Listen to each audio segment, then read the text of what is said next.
Right. Same चीज अपन देखते हैं टिमलीज में, क्योंकि टिमलीज से उम्मीद क्या थी कि इनके धंधे गिर के आने चाहिए, बराबर ना, क्योंकि आईटी में कोई भी जो जॉब देने वाली कंपनियां हैं इंडिया में, उनको ज्यादा धंधा किधर से मिलता है?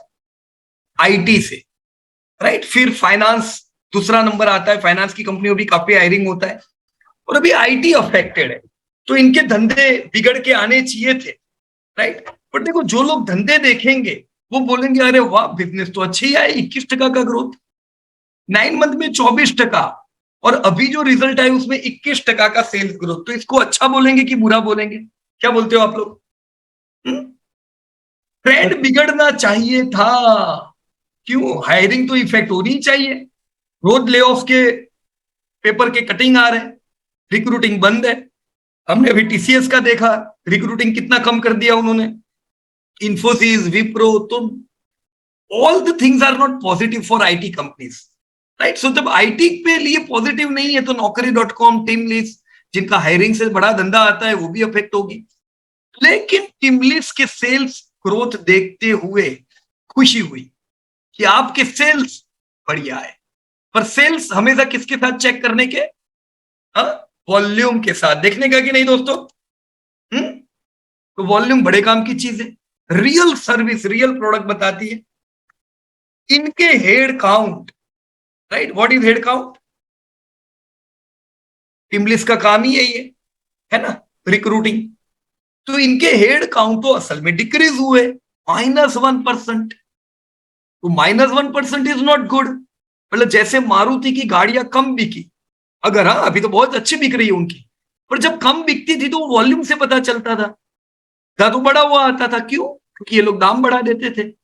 Same thing you can see here, -1% से उनका हेड काउंट बढ़ा है, मतलब उन्होंने भी ले ऑफ किया है, राइट। अगर हम Q2 से कंपेयर करें पिछले साल, जो उनका life time high head count था, तो 8% से उन्होंने हेड काउंट डिक्रीज किया है, which is not so good. Revenue पे इफेक्ट नहीं आई, राइट, लेकिन आ सकती है। हमें अगला क्वार्टर फिर से देखना पड़ेगा। 21% देख के बहुत पार्टी नहीं कर लेनी की इधर।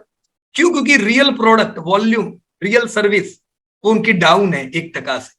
खुशी तब होनी चाहिए जब वॉल्यूम बढ़े, है ना। इसीलिए तो जीडीपी आपको दोनों प्रकार का डेटा देती है। जीडीपी एट कांस्टेंट प्राइस आपको क्या बताती है?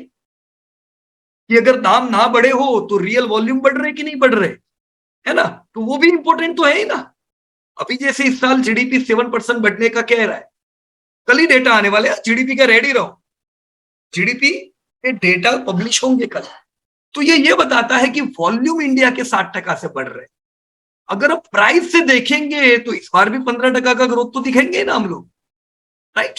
So similar thing here, volume, जब इंडिया का वॉल्यूम 60% से बढ़ रहा है, जब टिमलीज का वॉल्यूम 1% से बढ़े घटे, वो अच्छी बात नहीं है। होगी बहुत अच्छी कंपनी, हम लोग आईपीओ से इन्वेस्टेड है, और इंडिया के लिए ये ऐसी कंपनियां ग्रोथ की सीढ़ी है, क्योंकि इंडिया में 10 करोड़ जॉब्स देनी पड़ेगी आने वाले 10 सालों में। But current trend, current scenario is not in favour of recruiting companies, alright. तो धंधे 21% से बढ़े, पर हमको नेगेटिव पॉइंट तो पता चल गया है, राइट। इनके प्रॉफिट जबरदस्त बढ़े, पर ये जबरदस्त नहीं है। क्यों जबरदस्त नहीं है? क्योंकि पिछले साल इनके प्रॉफिट जबरदस्त टूटे थे। अब ये जो इनके प्रॉफिट पिछले साल टूटे थे, लेट मी रिमाइंड यू, अगर आप लोग एक्टिव थे, तो जिस दिन इनका रिजल्ट आया, प्रॉफिट टूट के आए, प्रॉफिट टूट के आए, उसी दिन शेयर 10% बढ़ा था। अब ऐसा कैसे हो सकता है? आप बोलो यार, प्रॉफिट टूट के आ रहे हैं और तुम्हारा शेयर चलता जा रहा है। But this is the thing, खाली डेटा देख के काम नहीं बनता है। इसलिए मैं कहता हूं पीडीएफ पढ़ो, बराबर। इनका एक वन टाइम सेटलमेंट था, ये लोग पीएफ से, खुद के पीएफ ट्रस्ट को इन्होंने क्लोज किया और ईपीएफ में ये लोग ट्रांसफर हो गए। तो इनका वन टाइम कॉस्ट एक हुआ है, राइट, जो अच्छा है कंपनी के लिए। कंपनी की लायबिलिटी कम करता है, राइट, इन कंपनी के लिए अच्छा है।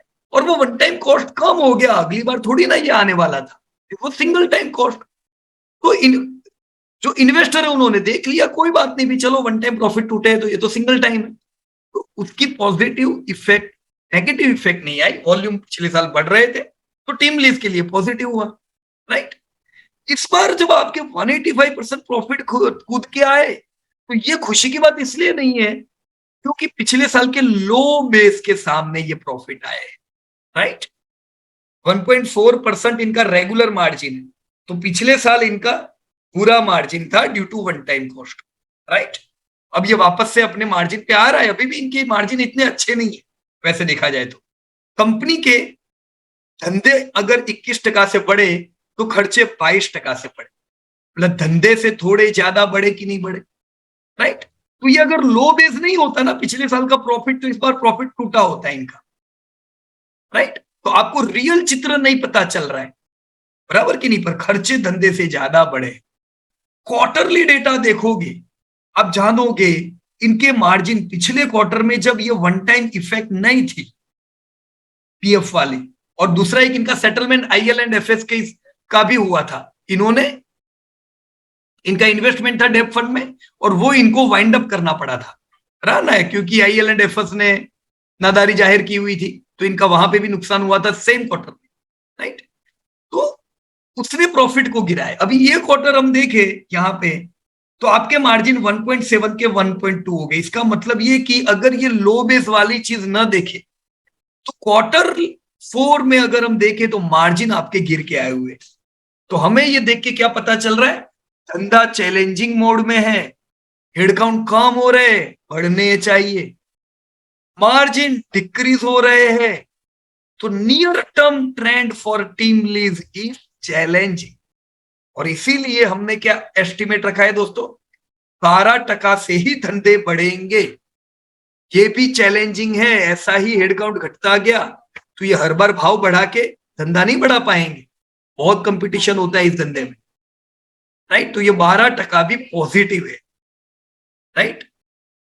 प्रॉफिट 5% से गिरेंगे ये अनुमान है, राइट। तो भले इतना तगड़ा प्रॉफिट आया है, आपको नेगेटिव रहना चाहिए कि प्रॉफिट तो गिर के आएंगे इस साल, why, due to this current trend.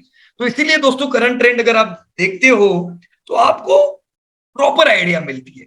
मैंने नीचे मेजर कॉस्ट डाली है। अब मुझे बताओ दोस्तों, देखो चैट बॉक्स ओपन है, टीम लिस्ट जैसी रिक्रूटिंग कंपनियों के लिए सबसे बड़ा खर्चा क्या होगा? रॉ मटेरियल के दाम बढ़ने से टीम लिस्ट को कोई फर्क पड़ने वाला है? Yes please. अरे यार इंटरेस्ट रेट बहुत बढ़ रहे हैं, आरबीआई इंटरेस्ट रेट बढ़ा दिया पूरा साल, तो टीम लिस्ट का प्रॉफिट टूटेगा। दोस्तों क्या इंटरेस्ट रेट बढ़ने से टीम लिस्ट का प्रॉफिट गिरेगा? खाली 6 करोड़ का फिनांस है, ये भी लीज लायबिलिटी है, बाकी डेट फ्री कंपनी है, तो इनको क्या लेना देना इंटरेस्ट रेट का, आरबीआई कुछ भी करे, राइट और रॉन्ग। तो इंटरेस्ट रेट बढ़ने से जो कंपनियों को इफेक्ट आएगी उनको आएगी, इनको नहीं। इनका नेगेटिव पॉइंट क्या है, यू कैन सी 97% एम्प्लॉय का कॉस्ट, यार कि नहीं। तो बाजार में जितनी एम्प्लॉयज की तनख्वाहें ज्यादा बढ़ती है, राइट, वो इनके लिए नेगेटिव पॉइंट हो सकता है, बराबर कि नहीं। तो there main cost is employ cost.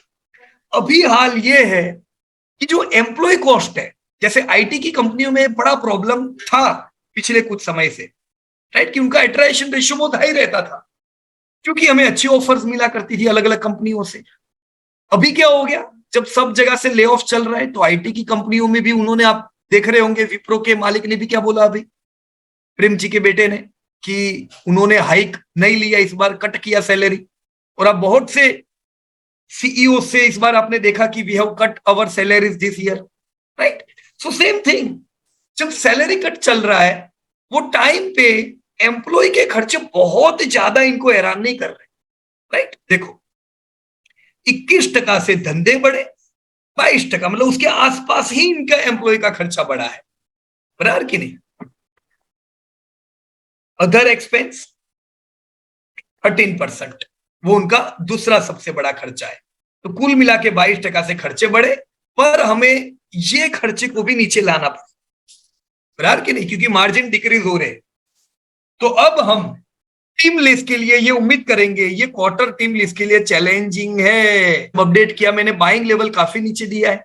अब देखो देते तो मेरे को भी दुख होएगा कि नहीं, क्योंकि है तो हमारे पास भी ना, पर हकीकत से हम थोड़ी ना मुंह छुपा सकते हैं, हकीकत है कि ले ऑफ है, राइट। तो बाजार गिरेगा तो पहले लो कौन लगाएगा? टिमलिस लगा सकता है, ये तो बाजार चल रहा है तो बची हुई ये कंपनी है। जैसे ही बाजार नेगेटिव होगा, जो कंपनियों की वॉल्यूम डाउन है वो सबसे पहले भागेगी नीचे, बराबर।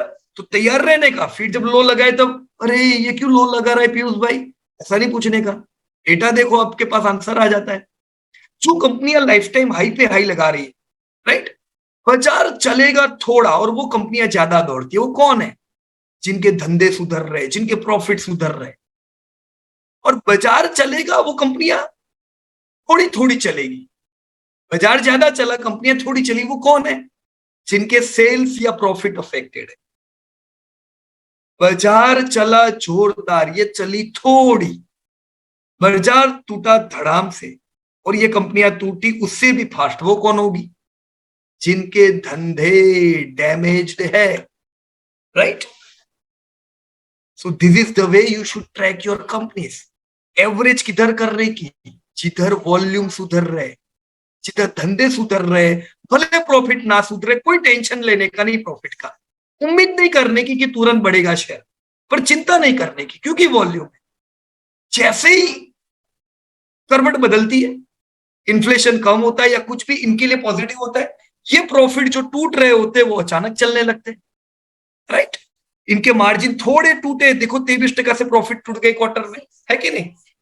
ऐसे ही मार्जिन सुधरने से 25-30% से प्रॉफिट सुधर भी जाते हैं, राइट। तो पहला निवेश उधर करो जिधर धंधे कंप्लीट है, प्रॉफिट को मार पड़ रही है, वहां पे पैसा पहला डालने का, फिर वहां पैसा डालने का आखिर में 52 वीक लो पे, जिनके धंधे अफेक्टेड है आखिर में, क्योंकि वो पहले टूटते हैं, right. So I hope this was an example which can give you some insights, right? Disclosure: this update is for educating purpose. We are not tip provider.